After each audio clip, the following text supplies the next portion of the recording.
श्री गुरु चरण सरोज रज निज मन मुकुर सुधारि वरणहु रघुवर विमल जस जो दायक फल चारि सियावर रामचंद्र की जय। आइए भगवान राम के चरित्र से जितने जुड़े महान लोग हैं, रामचरितमानस में जितने भी पात्र हैं, चाहे छोटा बड़ा उनमें कोई नहीं, कम ज्यादा उनमें कोई नहीं, भूमिका के अनुकूल उनको जो नाटक के अनुकूल जो उनको भूमिका दी गई है सब पूरा कर रहे हैं, लेकिन जीवन के किसी न किसी पक्ष को सभी प्रकाशित करते हैं। आइए जीवन के जो श्रेष्ठतम पक्ष हैं उनको प्रकाशित करने वाले एक पात्र हैं भगवान राम के गुरु श्री वशिष्ठ जी, उनके बारे पर आज विचार करें।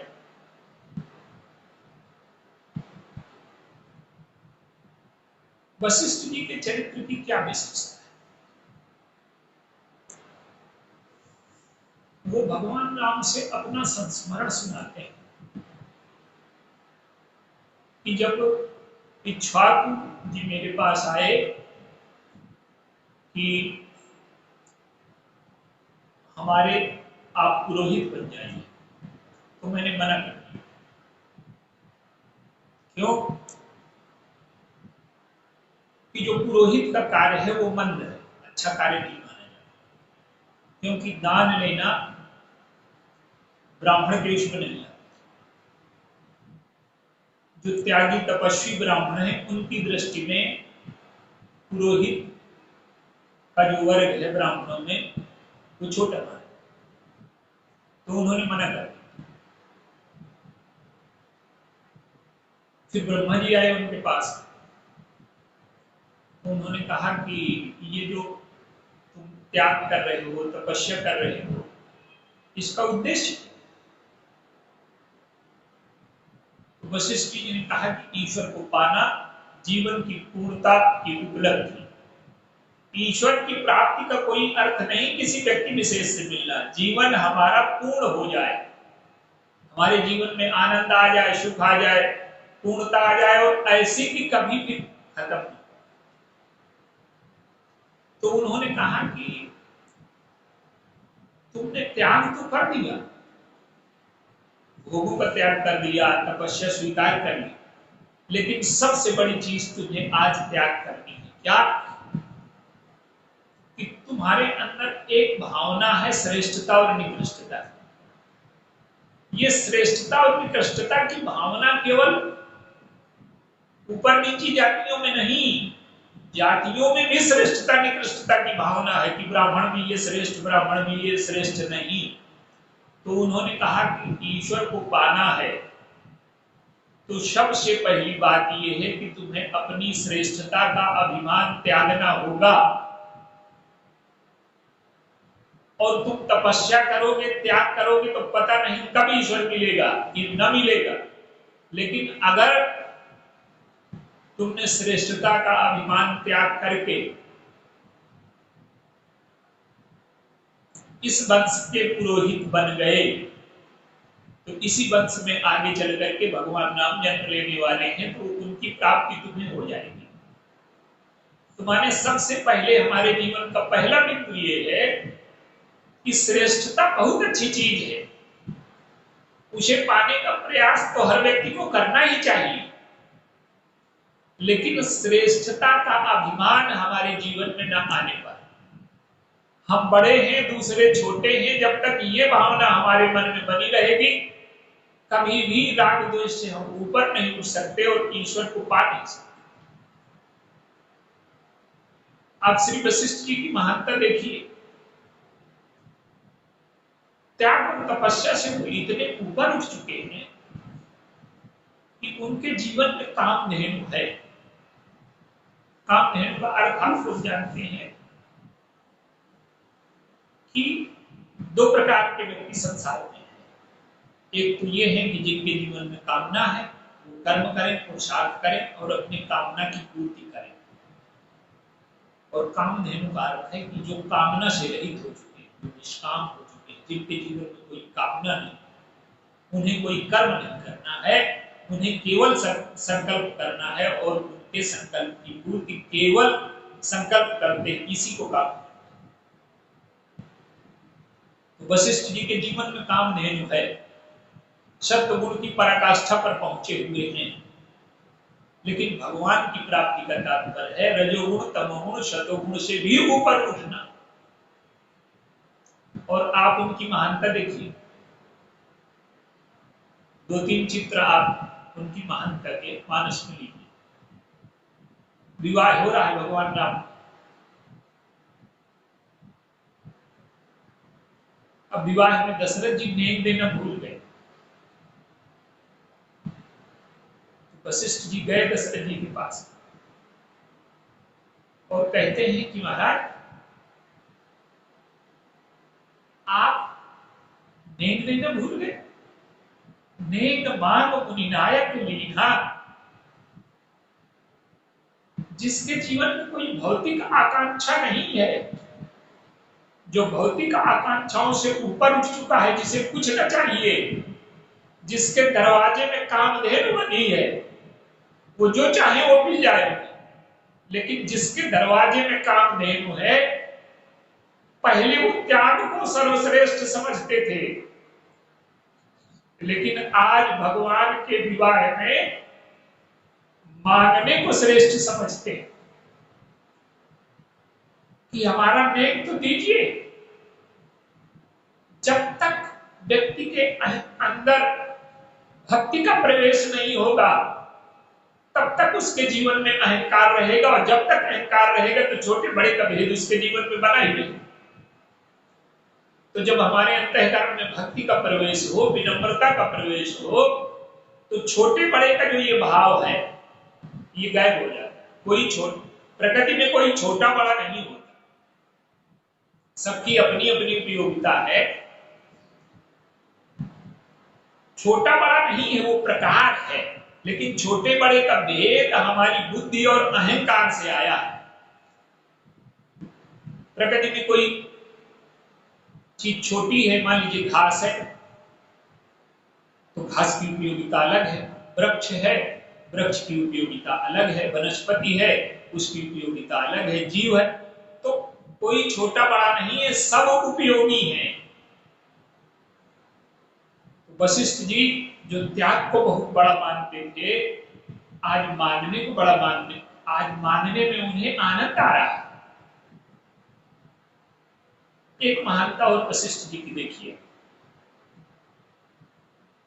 दशरथ जी आए, महाराज हमारे कोई पुत्र नहीं, तो वशिष्ठ जी ने निष्कामता की महिमा नहीं बताई और न अपनी सर्वज्ञता की महिमा बताई कि मैं जानता हूं कि तुम्हें तो पुत्र होने। देखिए बड़े महापुरुष क्या करते हैं कि व्यक्ति को उतना ही बताते हैं जितना उसके जीवन में उस समय में आवश्यक। नारद जी हैं, न हिमांचल से बताते हैं, न मैना से, न पार्वती जी से, तुम्हारा इनका विवाह शंकर जी के साथ होगा नहीं बताते। धीरे धीरे पहले तपस्या की ओर, पुरुषार्थ की ओर, त्याग की ओर मोड़ते हैं धीरे धीरे। इसी प्रकार वशिष्ठ जी ये नहीं कहते कि पुत्र की कामना न करो, कहते हैं कि हाँ पुत्र होंगे, लेकिन स्वयं वो यज्ञ के आचार हैं, लेकिन संगी ऋषि को बुलाया, पुत्रेष्ठ यज्ञ करवाए, पुत्र हुए। वशिष्ठ जी ने उनको शिक्षा दी, और जब विश्वामित्र जी मांगने आए तो ये कह सकते हैं कि मैंने इनको योग्य बनाया, इतनी शिक्षा दी, अब ये लिए जा रहे हैं। नहीं, शिक्षा दी, लेकिन उन्हें लगता है कि जो मैंने शिक्षा दी उसके प्रयोग का, मैंने जो कुछ सिद्धांत में पढ़ाया उसके प्रयोग को बस विश्वामित्र जी सिद्ध करें। एक सूत्र और थोड़ा सा, वशिष्ठ जी बड़े महापुरुष हैं, ब्रह्मा के पुत्र हैं। व्यक्ति चाहे जितना बड़ा विचारक हो जाए, चाहे जितना महान हो जाए, संस्कारों से मुक्त हो पाना बड़ा कठिन होता है। और वही स्थिति वशिष्ठ जी की। निषाद राज को देख करके उन्हें लगता है कि ये छूने लायक, दूर से आशीर्वाद दे। इतना नहीं है कि वो कोई द्वेष है, कोई घृणा है, लेकिन वो वर्ण व्यवस्था को आवश्यक मानते हैं धर्म के अनुसार। लेकिन जब तक ये भेदभाव धर्म जब उठ करके प्रेम में न पहुंच जाएगा, और प्रेम विचार धर्म जब तक आपस में नहीं मिल जाते, तो सबसे बड़ी विडंबना यह है कि जो व्यवस्था सद्भाव के लिए बनाई जाती है वो संघर्ष का मूलाधार है। आज हमारे देश में देखिए संविधान बनाया गया था कि सब लोग मिलकर के रहेंगे, प्रेम से रहेंगे, आपस में सद्भाव से रहेंगे, सब भारतवासी हैं, सब भारत राष्ट्र के नागरिक हैं। लेकिन आज संघर्ष बढ़ाया जा रहा है। अगड़ा पिछड़ा, ये अगड़ा पिछड़ा क्या है? राजनीतिक परिभाषाएं हैं जिसको हम लोगों ने मान लिया है। जिनको अगड़ा कहा गया उन्होंने अपने को अगड़ा मान लिया, जिनको पिछड़ा कहा गया उन्होंने पिछड़ा मान लिया, जिनको दलित कहा गया वो दलित। ये दूसरों के द्वारा लादी गई परिभाषाएं हैं जो हमने अपने जीवन में स्वीकार कर लिया। व्यक्ति अगड़ा पिछड़ा अपने अंतःकरण से होता है। हम कितने भी महान हो जाएं, लेकिन दूसरों को नीच समझते हैं तो हमसे ज्यादा निकृष्ट कोई हो नहीं सकता। तो ये जो राजनीतिक परिभाषाएं हैं जिन्होंने हमारे देश के मानस को बीमार बना दिया, हमें इन सारी परिभाषाओं से ऊपर उठना है। देश के नागरिक के रूप में ठीक है कि हम सब एक हैं, कि योग्यता, क्षमता, विचार सबके कम ज्यादा हो सकते हैं, छोटे बड़े हो, लेकिन सब उपयोगी। तो वशिष्ठ जी में एक संस्कार है कि ये धर्म की मान्यता है कि छोटे बड़े का आधार बना रहना चाहिए, दूर से आशीर्वाद देते। लेकिन जब अपने दो शिष्यों को उन्होंने देखा, भरत जी को देखा, भरत जी क्या करते हैं? धर्म की जो परिभाषा वशिष्ठ जी ने बताई है उसी परिभाषा की व्याख्या कर देते हैं भरत जी। वशिष्ठ जी ने बताया कि ये कौन है? ये राम के सखा हैं, गांव के चौधरी हैं, जाति के निषाद। तो भरत जी ने रथ छोड़ दिया। अपने से बड़े को देख करके रथ छोड़ा जाता है।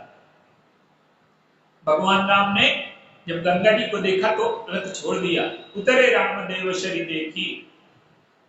और भरत जी ने निषाद राज को देख करके रथ छोड़ दिया। न जाति में बड़े हैं, न पद में बड़े हैं, न योग्यता में बड़े हैं, किसी तरह से निषाद राज जी बड़े नहीं।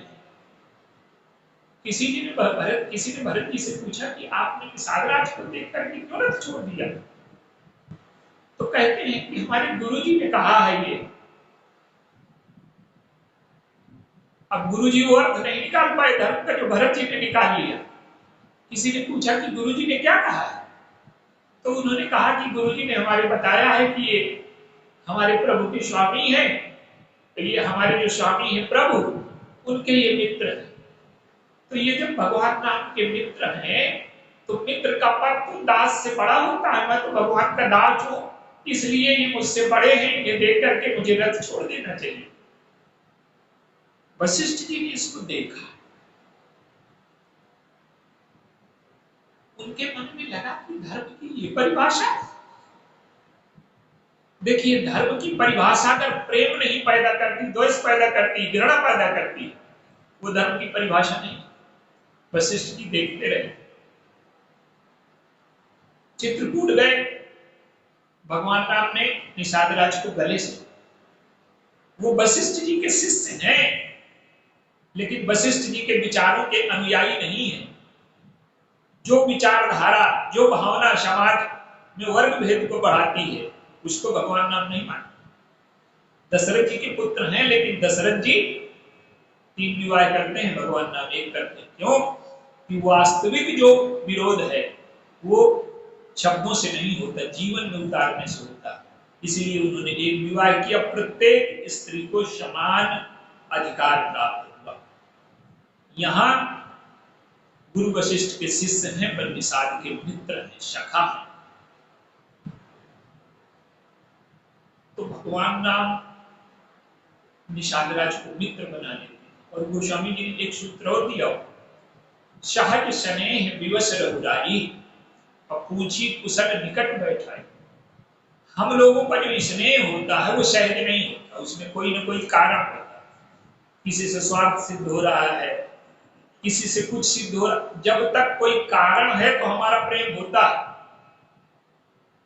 और कारण ना हो तो हमारा प्रेम भी नहीं होता। लेकिन भगवान राम क्या देखते हैं कि ये निषाद कौन है, ऐसे व्यक्ति का स्वागत कर रहे हैं जिसका राज्य छीन लिया गया, जिसके पास कुछ नहीं है। अगर इनके अंदर लोभ होता तो मेरा स्वागत करने ना आते, और मेरे कष्ट में हाथ बटाना चाहते हैं, कहते हैं कि हम आपकी सेवा करेंगे।